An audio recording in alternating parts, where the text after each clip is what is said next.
presentem també un prec i una pregunta. El prec fa referència a que en el cas de que s'assoleixi el domini d'internet.bsn, aquest sigui gestionat per la Fundació .cat. Com vostès saben, els organismes internacionals, l'ICANN, Internet Corporation for Assigned Names and Numbers, que és el que dona els dominis a nivell mundial, l'ICANN, és un organisme que s'està plantejant que per primera vegada puguin haver-hi algunes ciutats que tinguin el seu propi domini.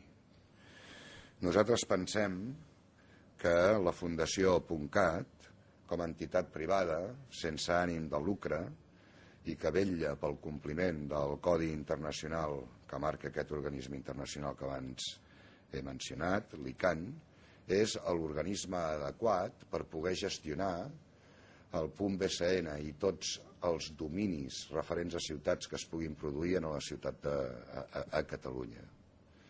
I per tant creiem que ha d'haver-hi una confiança que ha de ser explícita per part de l'Ajuntament en el que renuncia a ser art i part, és a dir, a ser per una part el propietari alhora el que gestiona el domini i que ha de tenir la generositat de cedir, en el cas que es aconsegueixi el .bsn, la gestió d'aquest domini a unes mans independents, com és una fundació i com és concretament la Fundació .cat. Llavors nosaltres el que no farem serà fer veure ara, aquí, que estem davant d'una situació pràcticament, diguem-li, caòtica, perquè no és cert. Però això sí que ho volem, I això serà ara o després, però serà. I per tant, el que volem és que hi hagi la prevalència del criteri polític que passa per no augmentar la pressió fiscal en període de crisi sobre la ciutadania. Punt i ratlla. Com ho traslladarem a la realitat? Doncs ho veurem. Si aquesta disminució de l'IPC es hagués produït el mes d'octubre, doncs es hagués entrat a les negociacions del mes d'octubre, obvi. Però a l'interanual, el mes d'octubre, era 3,6. No era, com ara, pràcticament 2,7. Mesures de pressió.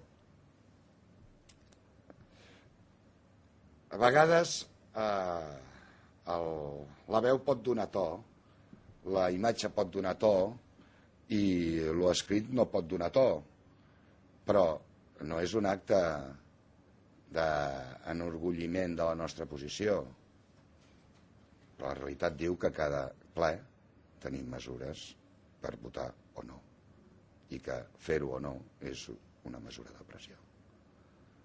Aquest ple, però també en el pròxim, i també en el pròxim, i també en el pròxim. Hi ha pressupostos, però hi ha carmels, hi ha moltes coses.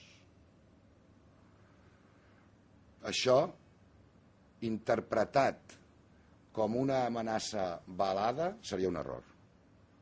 Això, interpretat com un acte d'una certa xuleria, seria un error.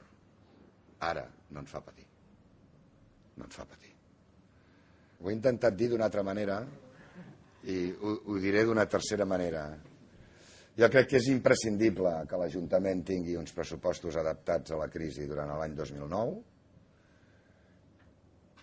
Nosaltres som persones que honorem els acords i alhora creiem en l'evolució de les coses. Podríem dir que som darwinians en aquest sentit i que el que era bo just al mes d'octubre doncs encara es pot millorar per selecció al mes de desembre.